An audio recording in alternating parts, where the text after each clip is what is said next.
Donc on va continuer l'effet pochoir et on va cette fois-ci scripter, puisque chaque fois que vous voulez tester ça sur une image, vous êtes obligé de faire des calques. Donc là, on va faire un script qui permet à Photoshop de créer pour vous tous les calques nécessaires pour faire l'effet pochoir. Pendant la création du script, je vais faire exprès de faire une erreur. Comme ça, vous verrez que je vais oublier expressément quelque chose dans la création du script. Comme ça, vous verrez qu'on peut modifier un script, mais qu'il faut réfléchir quand on modifie le script. C'est pas si évident que ça. Donc, pour télécharger l'image, en fait, n'importe quelle image convient, mais voilà, si vous voulez le faire avec l'image sur laquelle je vais travailler, bit.ly, effet pochoir, Photoshop, la suite, avec les majuscules, les minuscules là où il faut.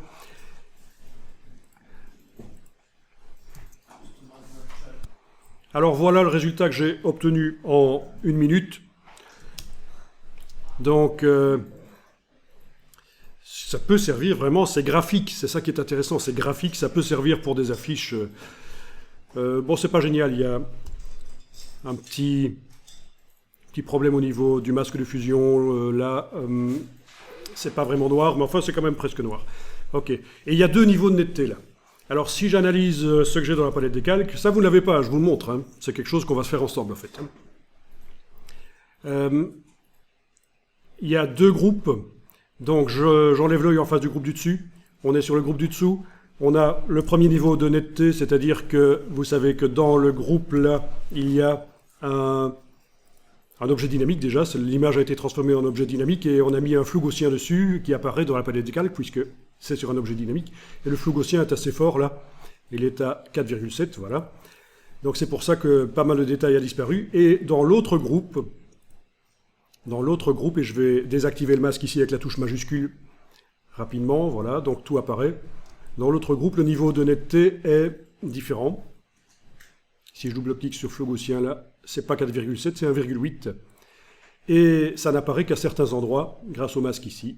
Voilà.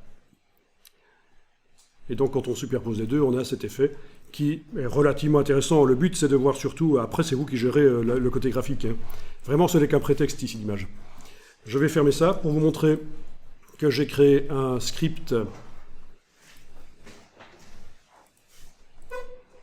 Donc, j'ouvre l'image, ah ben elle s'ouvre dans Aperçu, génial, c'est pas grave. Vous savez comment ça marche, hein. Si je veux que ça s'ouvre dans Photoshop quand je double-clique, je fais un commande I sur le fichier et je vais aller dire ici, une fois pour toutes, que je veux que les JPEG s'ouvrent dans Photoshop 2019, voilà. Et je modifie tous les JPEG, voilà. Parfois, ça peut être intéressant que ça s'ouvre dans Aperçu, les JPEG, donc on peut switcher comme ça rapidement. Donc maintenant, quand je double-clique, ça s'ouvre dans Photoshop. Vous connaissiez ça, évidemment, le réglage du logiciel créateur. Donc ça, c'est l'image qui vient juste du web, là, il n'y a qu'un seul calque. Et alors, dans la palette des scripts, j'ai créé un script qu'on va créer ensemble par la suite. Ok, donc... menu fenêtre Action, puisque depuis quelques versions de Photoshop, les scripts, ça s'appelle les actions. Voilà. Alors, j'ai créé un ensemble que j'ai appelé effet pochoir. Dedans, j'ai fait un script, j'ai même pas renommé, il s'appelle Action 6, voilà. Et quand je le joue avec le bouton de lecture, vous allez voir qu'en une fraction de seconde, dans la palette des calques, les calques se créent. Voilà. Donc ça, c'est pratique. Et donc, qu'est-ce qu'on a? On a le groupe du dessus qui a un masque de fusion et le groupe n'est pas affiché. On est en train de travailler sur le groupe du dessous, sur le calque qui permet de faire varier l'intensité lumineuse de la voiture, parce qu'il y a un réglage de seuil au-dessus. Et voilà. Et il y a un réglage de flou gaussien qui est là au départ 3,2, mais après on peut le modifier comme on veut. Voilà. Donc c'est ça qu'on va faire. C'est un script qui en une fraction de seconde permet de créer tous les calques.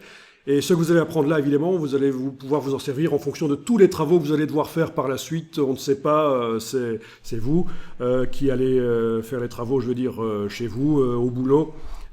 C'est vraiment très très intéressant d'automatiser la partie ennuyeuse et répétitive de Photoshop et de se focaliser sur la créativité.